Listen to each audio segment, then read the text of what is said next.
ఈరోజు ఉమ్మడి వెలగటూరు మండలం మరియు ఎండపల్లి మండల ఉభయ మండలాల మీటింగ్ ఏర్పాటు చేసుకోవడం జరిగింది. ఈ మీటింగ్ యొక్క ముఖ్య ఉద్దేశం ఏంటంటే, గత 2 రోజుల క్రితం గాంధీ భవన్ సాక్షిగా రాష్ట్ర ఐసీసీల అధ్యక్షుడిగా కవంపల్లి సత్యనారాయణ గారిని ఎన్నుకోవడం జరిగింది. శుభ పరిణామం అది. ఆ యొక్క ప్రమాణ స్వీకార మహోత్సవానికి బ్రాహ్మణులను పిలిచి జ్యోతి ప్రజ్వలన చేయించి అలాగే వారికి వేద ఆశీర్వచనం ఇప్పించడం జరిగింది.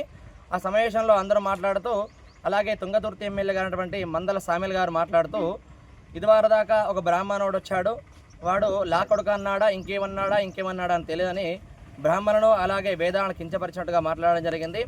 సరే అని మేము సమావేశం ఏర్పాటు చేసుకున్నప్పటికీ మళ్ళా సాయంకాలం అదే గాంధీ భవన్లో చిన్న మీటింగ్ ఏర్పాటు చేసి అయితే అన్నాను అని ఏదో చిన్న తూతు మంత్రంలాగా క్షమాపణ చెప్పకుండానే ఆ మీటింగ్ ముగిసింది.